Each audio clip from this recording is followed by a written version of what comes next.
E aí, estão apostos? Estão prontos para continuar nossa viagem, o nosso passeio pelos primórdios da filosofia grega? Então vamos lá para a nossa segunda parte. Vamos falar dos pré-socráticos. Primórdios da filosofia grega, os pré-socráticos. Vamos começar. Pré-socráticos, eles estão lá no final do período arcaico. A palavra arcaico revela algo velho, algo antigo, algo que já se foi, né? Então, o período arcaico é correspondente ao século VII até o início do século V a.C., ok? Quais são as principais características desse período e desse estudo dos pré-socráticos? Nós vamos sair da cosmogonia, ou seja, uma origem para o cosmos. Lembra que eu falei de origem, gonia, agonia? Assiste o vídeo lá se você não viu. O primeiro vídeo dessa série aqui, vou deixar um card aqui em cima, que é do Mito ao Logos, tá? E se você assistiu, você já sabe o que é gonia, e logia você também sabe o que é estudo, razão, estudo sistemático, né? Encadeamento de ideias. Então agora a gente vai ter uma cosmogonia, um encadeamento de ideias que formam o universo. Entender o universo através desse encadeamento de ideias, dessa razão, desse estudo, tá bom? Os pré-socráticos são os primeiros filósofos que surgem, são filósofos que observam a natureza. Se vocês também lembram que eu falei para vocês na aula de nivelamento, que são aqueles filósofos que não tem Tinder, não tem LOL, não tem Facebook. Então eles passam o dia admirando a natureza, olhando os astros, olhando o dia, a noite, as plantações, medindo coisas, pensando, através dessa observação da natureza. Por isso que eles são chamados de filósofos da physis, filósofos da natureza. Physis, natureza. Professor, isso parece física. Sim, na física você estuda os movimentos, os elementos da natureza, os fenômenos produzidos pela natureza. Eletricidade, gravidade, mecânica, né? Tudo isso é estudado em física, porque a palavra física significa, vem de physis, que significa natureza, tá bom? Estão também considerados naturalistas por conta disso, porque são centrados nos elementos naturais. Prosseguindo. O que vai ser importante para esses filósofos? A arque. Aqui tem 3 jeitos que vocês podem encontrar arque por aí, tá? Com CH, com KH, com QU. E é arque mesmo, com o ezinho fechado, embora vocês vejam aí com acento. Se escreve assim, se fala arque. O que é a arque? A origem de todas as coisas. Eles buscavam leis, eles buscavam fundamentos para explicar o universo de uma forma que ninguém depois dissesse que não é aquilo, que seria válido para tudo. A pergunta que eles faziam era: o que faz com que, apesar de todas as mudanças, haja algo na realidade que sempre permaneça o mesmo, permanentemente presente, no fim, no início e no desenvolvimento. No início, no desenvolvimento eu troquei, e no fim de tudo. Então vamos lá, vamos tentar explicar um pouquinho dessa arque para vocês. Então, vamos supor que a gente está tratando de uma pessoa. Aquela pessoa, ela tem um temperamento tímido, ela nasceu com esse temperamento tímido. Vão passar os anos, vão passar várias situações na vida dela e ela vai continuar com esse temperamento tímido. Ela pode falar um pouco mais, ela pode se relacionar mais, algumas experiências vão mudar, mas algo nela não muda. Algo nela é imutável, permanece, a essência dela. Eu conheço aquela pessoa pela essência dela, tá bom? Então é isso que eles vão procurar na natureza. Continuando, vamos falar do primeiro filósofo. A gente chama ele de primeiro filósofo mesmo, tá? Então aqui cabe eu fazer uma parte para vocês. O pai da filosofia é Sócrates. Ninguém tira isso dele. É o cara que trouxe a filosofia para o que ela é hoje, para definir o ser humano na Terra, o que a gente está fazendo aqui, a gente vai viver depois da morte, não vai, quais são nossas perguntas, a gente adquire conhecimento como, o que é o conhecimento, por que ele é importante, tá. Mas o cara que funda é o primeiro a discutir as divindades, a questionar os mitos, que é o Tales de Mileto, que a gente já vai falar dele. E o cara que dá o nome para a filosofia é Pitágoras. Quando chegar nele também eu explico isso. Então a gente tem essas 3, né? O pai, quem deu o nome, e o pai já mudei, ó, desculpa. Pai Sócrates Fundador Tales, Pitágoras deu nome. Então, o pai da filosofia, o fundador e quem deu o nome são 3 pessoas diferentes, tá bom? A gente volta nisso várias vezes quando vai falar de Sócrates de novo. Então fiquem tranquilos que eu fui meio confusa aqui, mas vocês não vão se confundir. Então vamos lá, Tales de Mileto. Tales de Mileto é um matemático, um astrônomo e um filósofo. Lembra que eu falei pra vocês que ele mediu a pirâmide?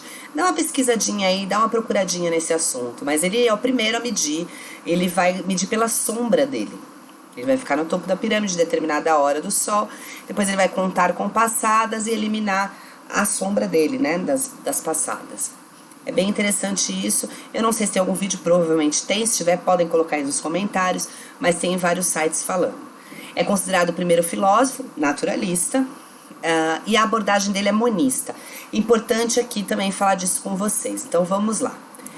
Toda vez que nós tivermos um filósofo monista, desses pré-socráticos, que acredita em uma só essência, uma essência para tudo que existe, ele é monista, mono tá bom?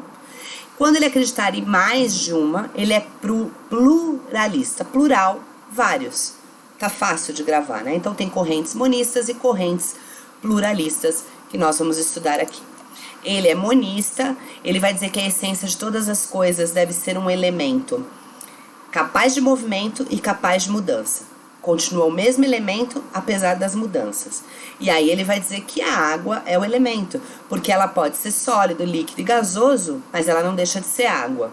Também que ela é indispensável para a vida humana. A gente pode passar, eu não tenho certeza aqui, mas a gente pode passar acho que um mês sem comer, mas a gente não sobrevive uma semana, 5 dias sem água, tá? E nós nascemos, né? A água gera a vida, tá bom? Então a arquidefinida é a água, tudo é composto de água. E aí também ele vai sugerir que a terra é sustentada pela água. Então vocês têm que imaginar, o cara é muito louco? Calma, gente, vamos imaginar o contexto da vida dele. Então você tem uma pessoa que tô tentando me colocar aqui, não sou. Achei. Você tem uma pessoa que que vive numa ilha, tá? Quem mora em Santos, por exemplo, imagina que ele mora ali no emissário submarino, tá? E ele olha para todos os lados e tudo que ele vê é água.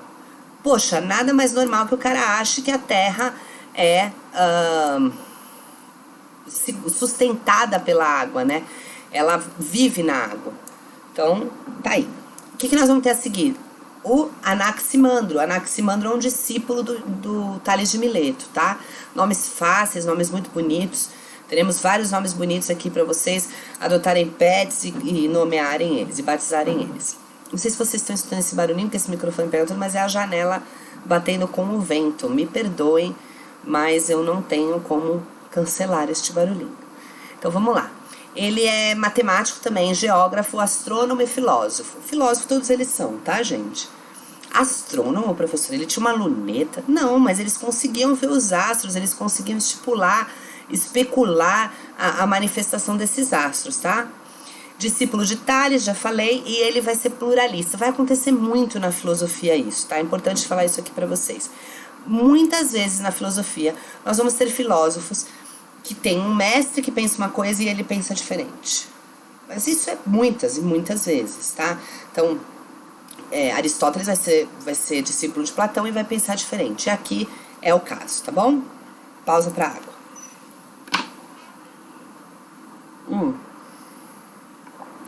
E ele vai ser pluralista ao extremo, porque ele vai falar assim: em meio a tantos elementos naturais, é impossível eleger uma única substância como princípio primordial.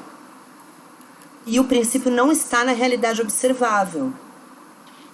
Por exemplo, quando você vê de manhã, você chega à conclusão do princípio, né? Quando você vê de manhã que o chão tá molhado, você imagina que choveu. Poxa, choveu de madrugada. Não tá na realidade observável. Ele te leva a acreditar, mas ele não tá ali. A chuva não está mais ali, tá? Então a arquê definida por ele vai ser apeiron. Apeiron é uma palavra grega que significa infinito, indeterminado, imensurável. Oh, que bonito, pra você chegar no crush, na crush e falar: meu amor por você é apeiron. Ó, vai pensar que tá xingando, mas é uma tentativa interessante. Ele desafiou Tales quando ele sugeriu que a Terra não era sustentada pelo mar ou pela água. Ela estava no vazio. Planando no vazio. Olha só, o cara conseguia ver isso, sem luneta, sem nada, já naquela época, ok? Toma pra vocês, que tem um monte de coisa aí e não conseguiu chegar a uma conclusão tão importante. Depois a gente tem o Anaxímenes. Anaxímenes, atenção que o nominho dele faz vento, isso é importante, Anaxímenes. Ó, já tem aí no próprio nome a arque dele. Anaxímenes de Mileto. E lembrando assim, Anaxímenes de Mileto, Anaximandro de Mileto, Tales de Mileto, são irmãos? Não, queridos. Eles moravam em Mileto. E lembra que eu falei pra vocês, no vídeo de nivelamento também, que os filósofos, durante muito tempo, eles vão ter o nome do lugar de origem. Não, o sobrenome é o sobrenome de lugar de origem, tá? Por isso, de Mileto. Então, Anaxímenes vai ser discípulo de Anaximandro. Todos estavam em Mileto, que era uma ilhazinha. Lembra do meu? Aqui é Grécia. Uma ilhazinha na Jônia. Era a colônia jônica. Dentro dessa colônia tinha Mileto, tá bom? Então, Anaxímenes, além de ser astrônomo e filósofo, ele foi um dos primeiros meteorologistas. Foi o primeiro, né? Meteorologista, a prever quando choveria, quando não choveria, através da observação da natureza, tá? A abordagem dele volta a ser monista, então, ó, Anaximandro contestou Tales, não sei porque eu me confundo, nomes tão fáceis, né? Anaximandro contestou Tales, dizendo que não era uma coisa só, que era plural. Aí vai Anaxímenes e contesta o mestre Anaximandro, dizendo que não, o seu mestre estava certo, você está errado. Só que ele não vai dizer que é a água, ele vai dizer que é o ar, por isso que eu falei que o nome dele já tinha arque, Anaxímenes, tá bom? Além dele definir arque como ar, e a gente vai falar um pouquinho disso, ele vai ser o primeiro filósofo a afirmar que a luz da lua era um reflexo da luz do sol. Ela não possuía luz própria, ela refletia o sol. Olha lá, mais um cara que só de olhar mata umas charadas, tá bom? O ar, em grego, significa pneuma, que é sopro da vida, né? Vocês já pararam para pensar que muitas coisas ao seu redor referente a ar leva esse nome? Então, por exemplo, pneumonia é um problema no pulmão, de ar no pulmão. O pneu do carro, cheio de ar. Então, daí para vocês gravarem o pneuma, tá? E ele vai analisar que tudo é feito de ar, porque quando o ar condensa, ele esfria. Quando algo condensa, esfria. E quando algo se expande, aquece. Então, daí ele vai chegar a essa conclusão de que tudo é feito de ar. E agora é o momento pagação de mico. Então, vamos lá com a titia. Vocês vão ver aqui uma experiência que vocês vão fazer em casa. Aproveita, porque eu faço isso na classe, todo mundo tem que fazer na frente, todo mundo passar vergonha. Nesse momento, você pode estar sozinho, você vai ser poupado desse vexame. Mas você vai fazer uma boquinha pequenininha, assim, e vai soprar a palma da mão. Então, vamos lá. Sentiu um ventinho fresquinho? Não é gelado, mas é fresquinho. Agora você vai fazer um bocão, tipo bocejando, e vai fazer a mesma coisa na mão, tá bom? Eu espero que você tenha escovado os dentes, vai ser um pouco menos sofrível. Fez? Então, boquinha, frio, bocão, quente. Condensa, esfria, expande, aquece. Tá bom? Não esquece mais, né? Pois esse vexame é impossível esquecer. Vamos para o próximo, e o próximo é Pitágoras. E como eu tinha dito para vocês, já vou falar. Por que Pitágoras dá o nome para a filosofia? Pitágoras é um dos primeiros filósofos a sair por aí questionando tudo, fazendo perguntas, indignado com determinadas situações. Ele era um cara que tinha dinheiro e ele se vestia muito mal e andava por aí perguntando. E certa vez uma senhora chegou para ele e falou: por que você abriu mão de tudo para ficar por aí perguntando, meu filho? E ele vai dizer: porque eu sinto filos pela Sofia. Porque eu tenho amor pelo conhecimento, pela sabedoria. Por isso eu abri mão de tudo. E daí vai vir o nome. Toda vez que alguém vê um doido mal vestido, correndo por aí, fazendo pergunta, inquieto, ele vai ser um filósofo. Tá bom? Muito bem, vamos a Pitágoras. Pitágoras, por volta de mais ou menos 530 a.C., vai sofrer uma perseguição política muito grande na cidade de onde ele é de origem, ele é de Samos, olha lá o nominho, e vai ser obrigado a deixar sua terra natal. E aí ele vai para Crotona. Lá ele vai fundar uma sociedade dedicada aos números, é a sociedade pitagórica ou dos pitagóricos. Talvez vocês tenham associado agora que vocês aprendem Pitágoras em matemática, Teorema de Pitágoras, não é mesmo? Eu não vou me lembrar aqui, mas eu acho que é o quadrado dos catetos é igual ao quadrado da hipotenusa. Tem alguma coisa errada nisso, mas tudo bem, vocês podem pesquisar. Eu sei que tem cateto e hipotenusa. Desenvolver uma parte significativa do conhecimento matemático que temos em segredo. Era uma sociedade secreta, eles não contavam o que eles desenvolviam, mas muito do que chega até nós, principalmente em geometria, vem dos pitagóricos, tá? Para ele, a arquê era o número. Tudo que existe no mundo é composto por números. Ou você pode contar, ou você pode ordenar, tá? Então, todas as coisas, acabei de falar, podem ser contadas ordenadas. Pensa numa constelação no céu. Ou ela tem um formato geométrico, ou você vai contar o número de estrelas, tá bom? Era assim que ele pensava. Próximo. Ai, mudei errado. Vamos ao próximo. Gente, a essência dos seres vai ter uma estrutura matemática para Pitágoras. E daí vão derivar os problemas que todas as coisas possuem. Se elas são finitas ou se elas são infinitas, se elas são par ou ímpar, se ela tem unidade ou multiplicidade, né? Monismo, pluralismo, tá? E ele, embora seja matemático, cara das exatas, ele vai ter um lado muito místico. Então, nessas reuniões dos pitagóricos também existia discussões relativas se a alma era imortal ou não. Ele acreditava na transmigração da alma, que acreditava que nascia em cachorrinho, que nascia em outros animais, tá? Falava que os pecadores reencarnavam várias vezes devido aos seus pecados, para poderem limpar o seu karma, né? E tinha rígidas regras de conduta moral, não podia errar. Existem contos, eu não vou dizer lendas, né? Porque essa personalidade forte e rígida do Pitágoras é comprovada nos escritos que nos chegam. Mas existem lendas que ele batia nas pessoas quando não aprendiam de primeira, né? Ele explicava uma, duas vezes, na terceira vez, você não está considerado suficiente, e batia. Vejam só como eu sou boazinha, eu queria deixar isso claro para vocês. Ele vai dizer que o triângulo é um número que é para ser adorado, tá? É tipo um ídolo para eles. E o número 10. Eu vou explicar aqui com a imagem do Tetractes o porquê que eles adoravam isso, porque era uma composição para eles perfeitas, tá? Então vamos lá. Opa, a gente tem o Tetractes aqui. Vamos contar comigo as bolinhas laranja? Para mim são laranjas, não sei que cor aí aparece para vocês, mas vamos contar. A gente tem uma bolinha lá em cima, duas bolinhas logo depois, são 3 bolinhas, certo? Mais 3 bolinhas são 6 bolinhas. 6 mais as 4 bolinhas de baixo são 10 bolinhas. Por isso ele dizia que há 10 encontros dentro de um triângulo, há vários triângulos, e no encontro desses triângulos se forma um número 10. Por isso 10 é um número de idolatria para eles, e o Tetractes, que é essa imagem aí, também tá bom? Pitágoras morre em 490 e não deixa nada escrito. O pouco que eles tinham de teses é completamente destruído, porque foi incendiado no centro de Crotona. Quando ele falece, um grupo rival político que já perseguia ele desde Samos vai perseguir os seguidores dele. Boa parte vai ser morta e outros vão se dispersar pela Grécia e pela região onde será a Itália, né?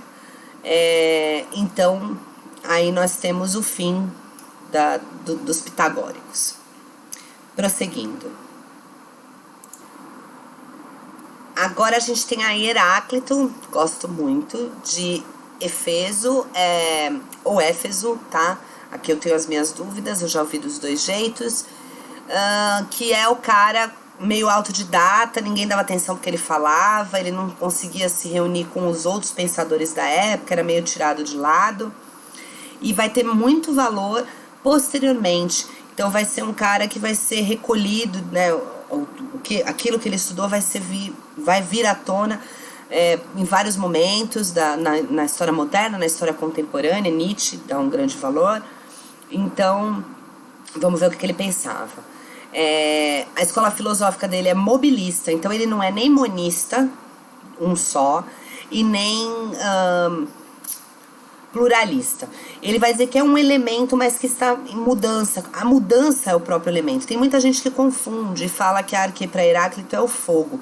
Ele usa o fogo para explicar esse mobilismo, tá bom? A gente já vai entender. A realidade é dinâmica, em constante mudança. Então é isso que é a arquê. A própria mudança é a arquê. O que é essencial para nós, para a vida, para tudo, é essa capacidade de mudança. Ele vai dizer que a vida funciona num fluxo constante de forças contrárias. Então, o bem e o mal, o belo, o feio, a alegria, a tristeza, etc. A gente só vai dar valor para a saúde quando a gente fica doente. É o contrário, é a mudança de estado que faz a gente dar valor. Olha só o que a gente está vivendo. Nesse momento, a gente vai dar muito valor para a liberdade, porque a gente se encontra preso. Para a relação social, porque a gente está afastado dela. É isso que faz a vida fluir. A gente dá valor para as coisas quando não as tem, ou quando muda o estado. E essa mudança de estado é essencial para que a vida flua, tá? Ele também vai dizer que é pela luta de forças opostas que o mundo vai se modificando e vai evoluindo, tá bom? Deixa eu ver se aqui continua nele. Continua a frase famosa do Heráclito para a gente entender essa mobilidade, para a gente entender esse discurso dele. É impossível que alguém se banhe no mesmo rio 2 vezes. Então, eu vou explicar aqui para vocês. Quando eu entro num rio, eu estou seca. Eu saio do rio molhada. A sensação de me molhar novamente eu já não vou ter. Então, para mim, já não é novidade. E aquele rio não são as mesmas águas. Aquelas águas já passaram, já mudou as águas. Por isso, ele usa essa expressão. Ninguém se banha no mesmo rio 2 vezes, tá bom? Continuando. Uma concepção da realidade que permite compreender o mundo somente no devir, na unidade dos opostos. Expliquei já, a doença torna valorosa a saúde. Eu compreendo a realidade no devir, por exemplo, quando eu olho para vocês, alunos, e eu vejo não só alunos de primeiro ano que estão aqui aprendendo, mas alunos que estão aprendendo um conteúdo que vão usar no vestibular. Eu já estou pensando no devir, o que virá depois, na mudança, no que é necessário para depois, tá bom? O sentido está na harmonia entre os vários pares de contrário. Lhe é atribuído como arquê o fogo por sua simbologia. É atribuído pela simbologia, mas não é que a arquê dele é o fogo, tá? Em alguns momentos vocês vão encontrar isso. Qual é a arquê para Heráclito?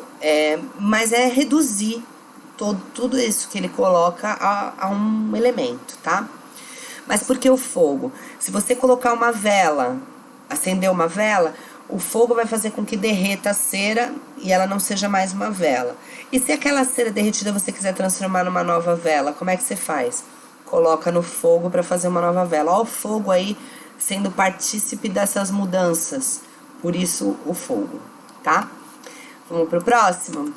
O próximo é Parmênides, que vai de primeira ser contra o que Heráclito vai falar, tá? Então ele vai dizer que não tem mobilidade, tem imobilismo, tá? Então vamos lá.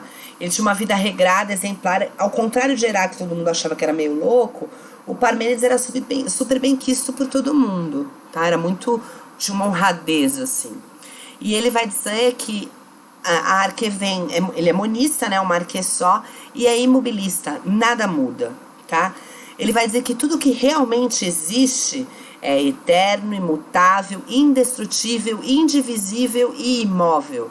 Se parte disso é a aparência, a gente que está dando uma importância que não existe e não é para ser levado em consideração, tá bom?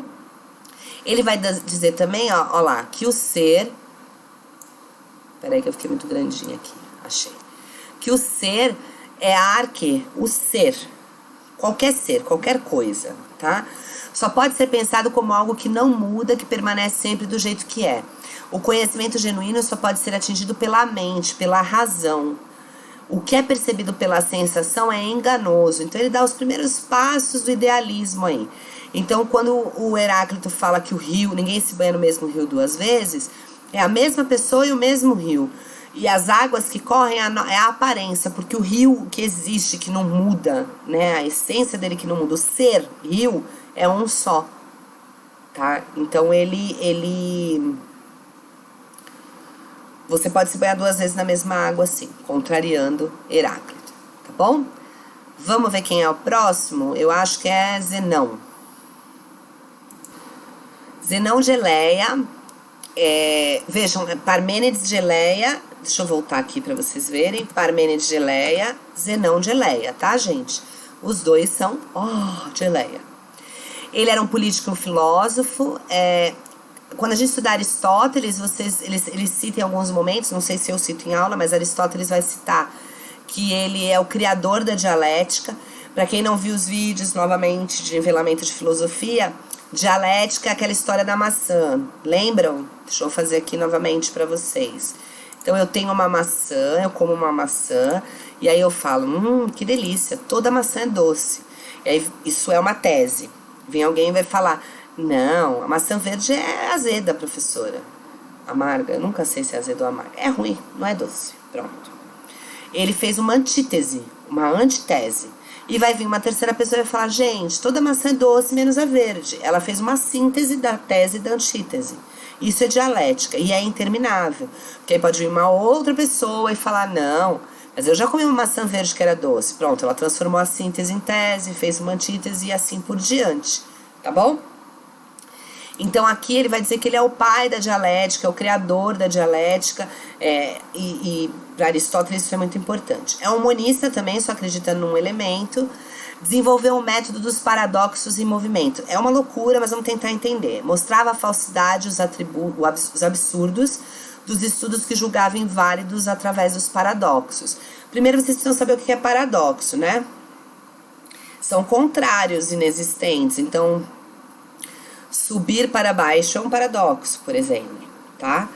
E ele vai dizer, ele vai levar aquilo que Parmênides falou, que a aparência nos engana, à extrema potência também. E a arquê para ele vai ser o ser paradoxo dialético, né? A partir do momento que o ser apresenta alguma coisa paradoxo, vai usar da dialética para ser comprovado, tá bom? E combatia a argumentação erística através da dialética. O que é uma argumentação erística? E aí tem Aquiles e a tartaruga, eu já vou explicar. Uma argumentação erística é uma argumentação que leva em consideração a beleza da retórica, né? Eros, vem de Eros. A beleza, você está apaixonado pelo meu jeito de falar, então você acredita no que eu estou falando, mas o que eu estou falando é um paradoxo, não tem senso. E aí eu vou combater isso com uma boa argumentação. É isso que ele dizia. Uma argumentação dialética, vou ficar te fazendo pergunta até você cair em erro. E aí, o Aquiles e a tartaruga, ele vai dizer, eu não tenho como desenhar aqui, mas eu vou tentar linkar um vídeo também para vocês aqui no card, ver se eu acho, que explica essa situação do Aquiles e a tartaruga. Mas ele vai dizer assim, se a gente colocar Aquiles, que é um herói, tá? E uma tartaruga no mesmo ponto A, para correrem até o ponto B, tá? Ou até o ponto C, até o ponto C, mas tem um ponto B aqui. Quem vai chegar primeiro? Então, ele vai dizer que Aquiles não vai chegar primeiro. Porque a tartaruga tem a tartaruga está no ponto B, o Aquiles está no ponto A para chegar no ponto C. Ele vai dizer que a tartaruga vai chegar primeiro. Claro que não, professora. Aquiles é muito rápido, ele vai correr. Tá? Então, eu também acho isso. Mas para Zenão, o tempo é uma criação humana. O tempo é uma impressão da aparência. Se a gente suspender o tempo, a tartaruga está no ponto B, ela chega primeiro no C do que Aquiles que está no ponto A. É isso. Então é isso que ele vai explicar. Que nós criamos enganos com as aparências, tá? Eu vou ver se eu acho que falou Aquiles e a tartaruga e ele mostra ponto a ponto como que isso é decifrado, tá? Agora a gente vai ter Empédocles. Empédocles também é importante aqui. Vamos saber um pouquinho sobre ele. Ele era um ontólogo, ontologia é o estudo do ser, tá? Então ele estudava os seres. Sanitarista, olha aí que importante, um cara que começa a perceber redes de esgoto, né? Começa a perceber, ligar, associar a saúde a métodos de higiene. Poeta, não sei se redes de esgoto, eu acho que eu fui muito além, mas ligar a saúde a métodos de higiene. Um poeta e filósofo. Também era pluralista e ele vai usar os 4 elementos. Ele vai dizer que nossa existência depende de 4 elementos essenciais. Água, fogo, terra e ar, vai planeta, tá?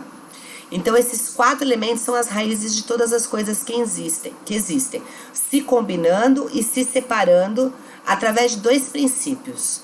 Um dos princípios, tem outro nome em grego, mas vamos usar aqui o básico. É o ódio.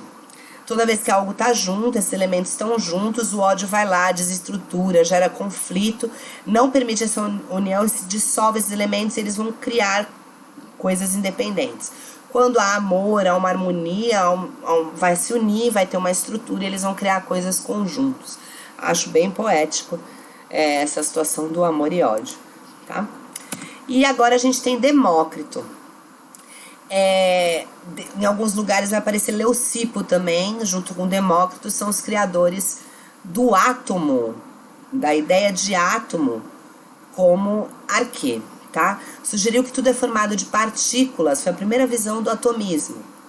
Foi responsável, junto a Leucipo, aí o nome dele, por ter cunhado o termo átomo e a doutrina do atomismo, partícula indivisível. Já explico. Tudo que temos em nossa realidade é formado por partículas minúsculas que não são percebidas pelo sentido, só pela razão. O vazio proporciona o movimento dos átomos e o confronto deles dá origem a tudo que nós temos na realidade. Isso é muito próximo do que a gente tem hoje em física quântica, né? Na época dele era o átomo, hoje, se eu não me engano, a gente tem quark, não sei se tem uma partícula menor que quark. Mas a palavra átomo, tomo, é dividir, divisível. Não, indivisível, tá? E aí eu vou sugerir para vocês uma dinâmica bobinha, mas que é interessante. Se vocês imaginem, tá? Não vão pegar e fazer em casa porque vão achar que vocês estão loucos. Mas uma das dinâmicas dadas em sala de aula, eu levo vários moldes, peças montadas, né? Objetos montados com Lego iguaizinhos. Então, uma pirâmide para cada grupo. Quando você separa essa pirâmide e você passa peças iguais, então tem aquela pecinha de 1, aquela pecinha de 2, aquela pecinha de 3, de 4, blá, blá, blá.